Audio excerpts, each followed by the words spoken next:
എല്ലാവർക്കും നമസ്കാരം. എൻ്റെ പേര് റിറ്റു ജോസഫ്. ഞാനിപ്പോൾ കേരള വാട്ടർ അതോറിറ്റിയിൽ ഡ്രാഫ്റ്റ്സ്മാൻ ഗ്രേഡ് 2 ആയിട്ട് വർക്ക് ചെയ്യുന്നു. ആദ്യം ഓവർസിയർ ഗ്രേഡ് 3 ആയിട്ടാണ് ഞാൻ ജോലിയിൽ പ്രവേശിച്ചത്. പിന്നീട് ഡ്രാഫ്റ്റ്സ്മാൻ ഗ്രേഡ് 2 ലിസ്റ്റിൽ നിന്നും എനിക്ക് ഇപ്പോൾ വർക്ക് ചെയ്യുന്ന ആ ഒരു പോസ്റ്റിലേക്ക് നിയമനം ലഭിക്കുകയായിരുന്നു. അപ്പോൾ ഞാൻ എങ്ങനെ ഈ ഒരു ജോലിയിലേക്ക് എത്തി എന്നുള്ള കാര്യമാണ് എനിക്ക് നിങ്ങളുമായിട്ട് ഷെയർ ചെയ്യാനുള്ളത്. അപ്പോൾ ഞാൻ നേരത്തെ ഒരു പ്രൈവറ്റ് ഫേമിലാണ് വർക്ക് ചെയ്തുകൊണ്ടിരുന്നത്. അപ്പോൾ അവിടെ നമ്മൾ വർക്ക് ചെയ്യുന്നതിന് അനുസരിച്ചൊരു വേതനം നമുക്ക് കിട്ടാതെ വന്നപ്പോൾ ആ ജോലി റിസൈൻ ചെയ്യുക എന്നൊരു ഓപ്ഷനായിരുന്നു ഉണ്ടായിരുന്നത്. പിന്നീട് എന്ത് വേണം എന്നുള്ളൊരു ചോദ്യവും മുന്നിലുണ്ടായിരുന്നു. അപ്പോൾ എനിക്ക് പണ്ട് മുതൽ PSCക്ക് ട്രൈ ചെയ്യണം എന്നുള്ളൊരു ആഗ്രഹം ഉണ്ടായിരുന്നു. പക്ഷേ ചുമ്മാ പോയി എക്സാം എഴുതുക എന്നൊരു രീതിയായിരുന്നു നേരത്തെ ഉണ്ടായിരുന്നത്. അപ്പോൾ എന്തായാലും പ്രിപ്പയർ ചെയ്ത് എക്സാം എഴുതാനായിട്ടുള്ളൊരു സമയമായിട്ട് ഞാൻ അതിനെ കണക്കാക്കുകയും പിന്നീട് നെക്സ്റ്റ് സ്റ്റെപ്പ് എന്ന് പറഞ്ഞാൽ നല്ലൊരു എവിടെ പഠിക്കും എന്നുള്ളൊരു ചോദ്യമായിരുന്നു. അപ്പോൾ അമ്മേൻ്റെ കൂടെ വർക്ക് ചെയ്തിരുന്ന ഒരു അങ്കിളാണ് ഹോളിമാത എന്നുള്ളൊരു സ്ഥാപനത്തെ പറ്റി എന്നോട് പറഞ്ഞത്. അപ്പോൾ ഞാൻ വേഗം തന്നെ സമയം കളയാതെ അവരുടെ കോണ്ടാക്ട്സ് നെറ്റിൽ നിന്ന് എടുക്കുകയും അവരെ കോണ്ടാക്ട് ചെയ്യുകയും അങ്ങനെ വൈകാതെ തന്നെ അവിടുത്തെ ക്ലാസ്സിൽ ജോയിൻ ചെയ്യുകയും ചെയ്തു. ആദ്യത്തെ ക്ലാസ് എന്ന് പറയുന്നത് അവിടുത്തെ ഓണറായ ഷിൻഡോ സാറിൻ്റെ ക്ലാസ് ആയിരുന്നു. സാറിൻ്റെ ക്ലാസ് വളരെ ഇൻട്രസ്റ്റിംഗ് ആണ്. ആദ്യം തന്നെ എഞ്ചിനീയറിംഗ് ഡ്രോയിങ് ആയിരുന്നു സാർ പഠിപ്പിച്ചുകൊണ്ടിരുന്നത്. അപ്പോൾ വളരെ ലളിതമായ രീതിയിലുള്ള ക്ലാസ്സുകളും ലളിതമായ നോട്ട്സും അതെല്ലാം വായിക്കുമ്പോൾ തന്നെ ആ ക്ലാസ്സിൽ പങ്കെടുക്കുമ്പോൾ തന്നെ നമുക്ക് ആ ഒരു സബ്ജക്റ്റിനോടുള്ള ഇഷ്ടം ആദ്യത്തെ ക്ലാസ്സിൽ തന്നെ നമുക്ക് അനുഭവപ്പെടാൻ സാധിച്ചു. അതിനുശേഷം നമ്മൾ തന്നെ ഓരോ ക്ലാസ്സും ഒന്നുപോലും മിസ് ചെയ്യാതെ കേൾക്കാനായിട്ടും ഒക്കെയുള്ളൊരു ഇൻട്രസ്റ്റ് എന്നിലുണ്ടായി. സാറ് മാത്രമല്ല എല്ലാ മിസ്സുമാരും സാറുമാരും എല്ലാവരും വളരെ ഡെഡിക്കേറ്റഡ് ആയിട്ടുള്ള രീതിയിലാണ് ക്ലാസ് എടുത്തിരുന്നത്. പിന്നീട് ഏറ്റവും ഒരു നമ്മളെ മോട്ടിവേറ്റ് ചെയ്യുന്ന ഒരു ഫാക്ടർ എന്ന് പറഞ്ഞിട്ടുണ്ടെങ്കിൽ സാറിൻ്റെ മീറ്റിംഗ് ഉണ്ടാവും. എല്ലാ ഞായറാഴ്ചകളിലും ഒക്കെ സാറ് നമുക്ക് മീറ്റിംഗ് വെക്കും. അപ്പോൾ നമുക്ക് എന്തെങ്കിലും പഠിക്കുന്നതിലുള്ള ഏത് ബുദ്ധിമുട്ടായാലും സാറിനോട് ചോദിക്കുവാനും എല്ലാത്തിനും സാറിൻ്റെ ആ ഒരു എക്സ്പീരിയൻസിൽ നിന്ന് വരുന്ന ഉത്തരങ്ങൾ സാർ തരാനും മിക്കവാറും അന്നൊരു കോവിഡിൻ്റെ സമയത്താണ് ഞാൻ പഠനം തുടങ്ങിയത്. അന്ന് കുറേ എക്സാംസ് വിളിച്ചിട്ടുണ്ടായിരുന്നു. അപ്പോൾ ആ ഒരു സമയത്താണ് ഞാൻ തുടങ്ങുന്നത്. അപ്പോൾ ഒത്തിരി കുറേ നാളായിട്ട് പഠനം നിർത്തിവെച്ചിരുന്ന ഒത്തിരി വീട്ടമ്മമാരും എല്ലാവരും പഠനത്തിലേക്ക് തിരിച്ചു വന്ന ആ ഒരു സാഹചര്യമായിരുന്നു.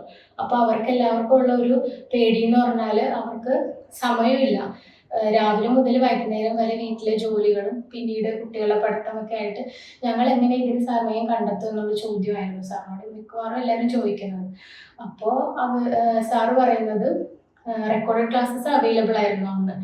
അപ്പോൾ സാറ് പറഞ്ഞു നിങ്ങൾക്ക് സമയമില്ലാത്ത സമയത്താണെങ്കിൽ നിങ്ങൾ ഹെഡ്സെറ്റ് വെച്ചുകൊണ്ട് നിങ്ങൾ വർക്ക് ചെയ്യുമ്പോഴും നിങ്ങൾ ഹെഡ്സെറ്റ് വെച്ച് അത് കേട്ടുകൊണ്ടിരിക്കുക. നിങ്ങൾ ശ്രദ്ധിക്കണമെന്നില്ല, പക്ഷേ നിങ്ങൾ തന്നെ അറിയാതെ അത് നിങ്ങളുടെ മനസ്സിലേക്ക് പതിക്കും. അത് വളരെ ഇഫക്റ്റീവ് ആയിട്ടുള്ള ഒരു റെമഡി ആയിരുന്നു. പിന്നീട് ഞങ്ങൾ എങ്ങനെ കേട്ട ക്ലാസ്സുകൾ റിവൈസ് ചെയ്യുമെന്നുള്ളൊരു ചോദ്യം ഉണ്ടായിരുന്നു. അപ്പോൾ സാറ് പറഞ്ഞു നിങ്ങൾ തന്നെ എഴുതിയെടുത്ത നോട്ട്സാണ്, അപ്പോൾ നിങ്ങൾ തന്നെ അത് നിങ്ങളുടേതായ രീതിയിൽ വായിക്കുക.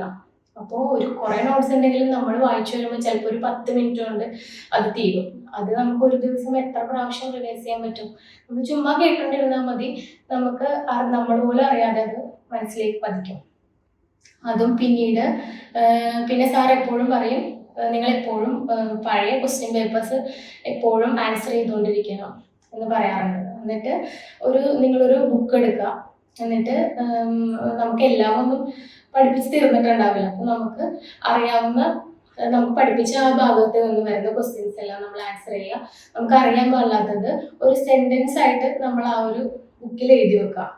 എന്നിട്ട് പിന്നെ നമുക്ക് സമയം കിട്ടുമ്പോൾ അത് ഒന്നെങ്കിൽ വായിക്കാൻ സമയം കിട്ടുന്നവർ വായിക്കാം, അല്ലെങ്കിൽ നമ്മളത് റെക്കോർഡ് ചെയ്തിട്ട് അത് ഇതുപോലെ കേട്ടോണ്ടിരിക്കുക നിങ്ങൾ ജോലി ചെയ്യുമ്പോൾ. അപ്പോൾ നമുക്ക് അതിനായിട്ട് ഒരു ടൈം കണ്ടുപിടിക്കേണ്ട അവസരം വരാറില്ല. അപ്പോൾ അങ്ങനെ കുറേ റെമഡീസ് സാറ് പറഞ്ഞു തന്നിട്ടുണ്ട്. അതൊക്കെ ഭയങ്കര ഇഫക്റ്റീവാണ്. ഞാനും ഒത്തിരി ട്രൈ ചെയ്തിട്ടുള്ള കാര്യങ്ങളാണ്.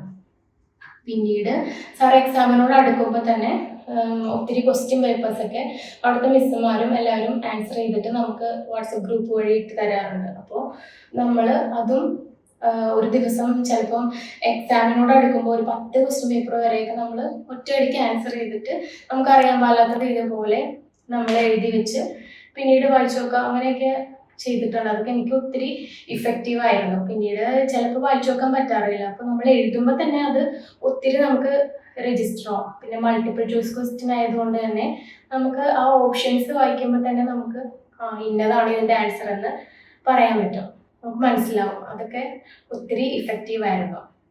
പിന്നെ നമ്മൾ പഠിക്കുന്നതോടൊപ്പം തന്നെ ഏറ്റവും ഇമ്പോർട്ടൻ്റ് എന്ന് പറഞ്ഞിട്ടുണ്ടെങ്കിൽ നമ്മൾ ആ എക്സാം സമയത്ത് എങ്ങനെ പെർഫോം ചെയ്യുന്നു എന്നുള്ളതാണ്. അതിനും സാർ ഒത്തിരി റെമഡീസ് നമുക്ക് പറഞ്ഞു തന്നിട്ടുണ്ട്, ഒത്തിരി ടിപ്സ് പറഞ്ഞു തന്നിട്ടുണ്ട്. അതിൽ എനിക്ക് ഏറ്റവും ഇഷ്ടപ്പെട്ട, എനിക്ക് ഇഫക്റ്റീവായി തോന്നിയ കുറച്ച് ടിപ്സ് ഞാൻ പറയാം. ആദ്യത്തെ എന്ന് പറഞ്ഞാൽ നമ്മൾ പണ്ട് മുതലേ കേട്ടിട്ടുണ്ട് നിങ്ങൾക്ക് അറിയാവുന്നത് മാത്രം ആൻസർ ചെയ്യുക എന്നുള്ളൊരു ഇത്. പക്ഷെ സാറ് ഭയങ്കര വ്യത്യസ്തമാണ്. സാറിൻ്റെ രീതി, സാറ് പറയും നിങ്ങൾ പഠിച്ചിട്ടുണ്ട്, നിങ്ങൾ പഠിക്കുന്ന ഒരാളാണെങ്കിൽ, നിങ്ങൾ പഠിക്കാൻ ട്രൈ ചെയ്യുന്ന ഒരാളാണെങ്കിൽ നിങ്ങൾക്ക് എന്തായാലും കുറച്ചെങ്കിലും നിങ്ങൾ അതിലായിട്ട് ഫെമിലിയർ ആയിരിക്കും. അപ്പം നിങ്ങൾക്ക് ഡൗട്ടുള്ള ക്വസ്റ്റ്യൻസ് പോലും നിങ്ങൾ ആൻസർ ചെയ്യണം എന്നാണ് സാറ് പറയാറുള്ളത്. ഒന്നും പഠിക്കാതെ നമ്മൾ പോയി ഡൗട്ടുള്ളത് ആൻസർ ചെയ്യാനല്ല, നമ്മൾ പഠിച്ചുകൊണ്ടിരിക്കുന്ന ഒരാൾക്ക് ഡൗട്ടുള്ള ക്വസ്റ്റ്യൻസ് ആൻസർ ചെയ്താൽ നമ്മൾക്ക് നല്ല ഡിഫറൻസ് ആ ഒരു നമ്മുടെ ആ ഒരു സ്കോറിൽ എന്തായാലും ഉണ്ടാവും. അതും എനിക്ക് പ്രൂവ് ചെയ്ത് എനിക്ക് തന്നെ അനുഭവമുള്ള കാര്യമാണ്. പിന്നെ നമ്മൾ എപ്പോഴും ആദ്യത്തെ ക്വസ്റ്റ്യൻ ആദ്യം ആൻസർ ചെയ്യുക, സെക്കൻഡ്, അങ്ങനെ ഒരു ഓർഡറിൽ നമ്മൾ എന്തായാലും ആൻസർ ചെയ്തേ പോകുള്ളൂ, അങ്ങനെ ഒരു രീതി ഉണ്ടാവാം. പക്ഷെ സാറ് പറയുന്നത് നമുക്ക് ആ ഒരു ക്വസ്റ്റ്യൻ പേപ്പർ ഒരു 2-3-4 റൗണ്ടോടെ നമ്മൾ തീർക്കാൻ പാടുള്ളൂ. ആദ്യത്തെ റൗണ്ടിൽ നമുക്ക് ഏറ്റവും നന്നായിട്ട് അറിയാവുന്നത് നമ്മൾ തീർക്കാം.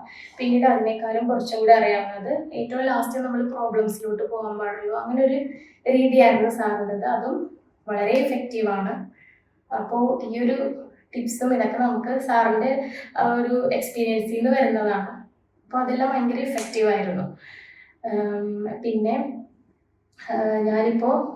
ഞാൻ അന്ന് കോവിഡ് വന്ന ഒരു സമയത്താണ് ഞാൻ ഇതിലേക്ക് വരുന്നത്. അപ്പോൾ അന്ന് കുറേ എക്സാംസ് വിളിച്ചിരുന്നു. അതിൽ എല്ലാത്തിലും തന്നെ എനിക്ക് മെയിൻ ലിസ്റ്റിൽ തന്നെ കയറാൻ സാധിച്ചു. ഞാൻ വന്നപ്പോൾ എനിക്ക് സപ്ലിയിലെങ്കിലും കയറിയാൽ മതി എന്നുള്ള രീതിയിലാണ് ഞാൻ ഇവിടെ ജോയിൻ ചെയ്യുന്നത്. പക്ഷെ എല്ലാത്തിലും തന്നെ മെയിൻ ലിസ്റ്റിൽ എനിക്ക് കയറാൻ പറ്റി.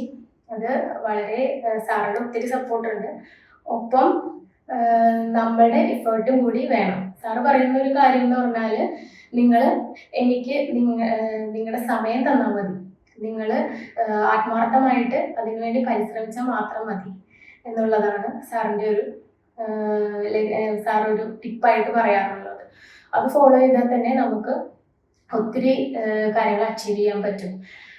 പിന്നെ ഞാൻ PWD irrigation grade 1, water authority grade 3-ലും ഗ്രേഡ് 2-ലും ഉണ്ടായിരുന്നു. പിന്നെ LSTD ഗ്രേഡ് 1, പിന്നെ PWD irrigation grade 2, LSTD grade 2, LSTD grade 3, അങ്ങനെ കുറേ ലിസ്റ്റുകളിൽ എനിക്ക് നല്ല റാങ്കോടുകൂടി കയറാൻ പറ്റി. എല്ലാത്തിലും എന്തോരം സാറിനോടും സാറിൻ്റെ കൂടെയുള്ള എല്ലാ ടീച്ചേഴ്സിനോടും, എന്നെ പഠിപ്പിച്ച എല്ലാ ടീച്ചേഴ്സിനോടും ഉള്ള നന്ദി കൂടി ഞാൻ ഇതിൽ പറഞ്ഞുകൊണ്ട് ഞാൻ നിർത്തുന്നു. നമസ്കാരം.